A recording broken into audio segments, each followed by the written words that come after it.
আসসালামু আলাইকুম। আবারও স্বাগতম আপনাদের আমার স্পোর্টস পয়েন্ট অফ ভিউতে। একটা বিষয় আলোচনা করার জন্য আপনাদের সঙ্গে আসা।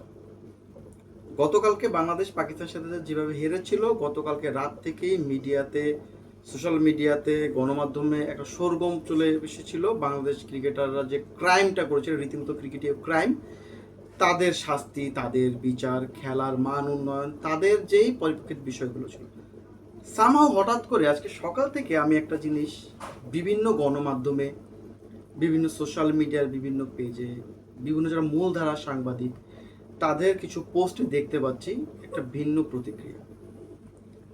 প্রতিক্রিয়াটা কি হয়তো আপনাদের মাঝে অনেকে সামনে এসেছে, দেখেছেন, কিন্তু আমি আমার পয়েন্ট অফ ভিউ থেকে আলোচনাটা করতে চাচ্ছি।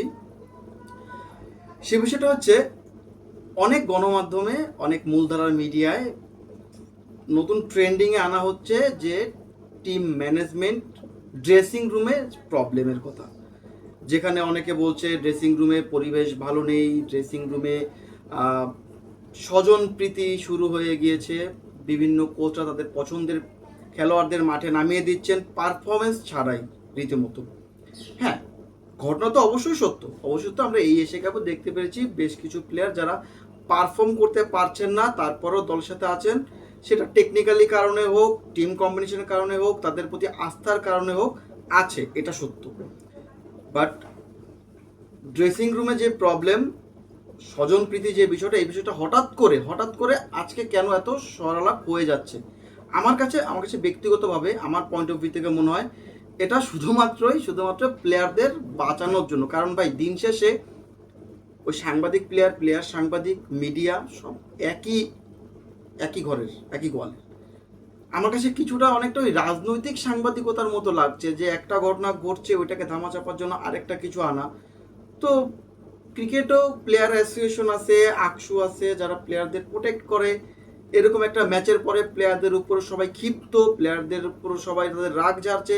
তো প্লেয়ারদের থেকে কনসেন্ট্রেশন একটু সরিয়ে নেওয়ার জন্য যদি এটা ড্রেসিং রুমের ইস্যু করে দেওয়া যায়, কোচদের পছন্দের প্লেয়ারদের উপর দেওয়া যায়, চাপিয়ে দেওয়া যায়, হয়তো বিষয়টা একটু ঘোলাটে হয়ে যাবে বলে ধারণা করা হচ্ছে। আমার কাছে মনে হয়, আমি ধারণা করছি এরকম কিছু একটা হয়তো। হ্যাঁ, প্রবলেম তো অবশ্যই আছে, পছন্দের প্লেয়ার খেলছে, এটাও সত্য, স্পেসিফিক তারা নাম বলছে না, সত্য। বাট আমি তো সাংবাদিক না, আমি আমার পয়েন্ট অফ ভিউ নিয়ে আপনাদের মাঝে আলোচনা করি, হয়তো আপনাদের ভালো লাগলেও লাগতে পারে। স্পেসিফিক করে যে আমি যে বলতে চাই, জাকের আলী অনেক, উনি কার পছন্দের প্লেয়ার সেটাও মোটামুটি সবাই জানে। যখন সিলেট স্ট্রাইকারে খেলতো, কোচ সালাউদ্দিন স্যার তাকে বলেছিল কালো বলে দলের সুযোগ পায় না, এখন দলের ব্যাটিং কোচ তিনি, সহকারী কোচ। তো যার কারণে তার পছন্দের সবাই জানে, উনি পারফর্ম করতে পারছেন না। লিটন দাস ইঞ্জুরি হওয়ার পরে তাকে ক্যাপ্টেন করে দেওয়া হয়েছে। লাস্ট এই এশিয়া কাপে তার কোনো ছয় নেই, চ্যাম্পিয়ন্স ট্রফিতেও তিনি বলের পর বল খেয়েছেন, কোনো পারফর্ম করতে পারেনি। ফিনিশিং যে তার মেইন রোল, সেগুলো তিনি দেখানোর মতো আসলে কোনো পারফরমেন্স তিনি করেননি। তারপরেও তিনি দলে দিনের পর দিন টিকে যাচ্ছেন, ক্যাপ্টেন্সি করলেন। অবশ্যই বলতে পারেন স্বজনপ্রীতিতা, আগে কেন বলেননি? এখন হারার পরে আজকে স্বজনপ্রীতিতা ড্রেসিং রুমের বিষয়টা কেন উঠে আসছে? প্লেয়ারদের প্রোটেক্ট করার জন্য, যাতে তাদের উপর থেকে চাপ কমে যায়। তা হয়তো তার কথা আপনি বলতে পারেন, পারফর্ম করছে না, তারপরেও দিনের পর দিন তাকে সুযোগ দেওয়া হচ্ছে। তার জায়গায় নুর হোসেন সোহানকে এসে আপনি আরও কয়েকটা ম্যাচ হয়তো সুযোগ দিতে পারতেন। বোলার মতো হয়তো একটা নক বা আরেক দুইটা নক ভালো খেলেছেন, বাকি সবগুলো তিনি ব্লান্ডার। তো তার কথা আপনি বলতে পারেন, তাকে সুযোগ দেওয়া কেন হচ্ছে? তানজিদ তামিমের কথা আপনি বলতে পারেন। বাট আমি তার এই কথার বিরুদ্ধে যাব, কারণ টেকনিক্যাল বিষয়ে উনি যথেষ্ট শার্প, মাইন্ড সেট আপের কারণে উনি বারবার ধরা খাচ্ছেন এই প্লেয়ারটা। এটার জন্য আমাদের তার তাকে শার্প করা দরকার, তাকে কনফিডেন্স দেওয়া দরকার, তার ভয়টা দূর করা দরকার। সেটা কীভাবে করতে পারেন সেটা করেন।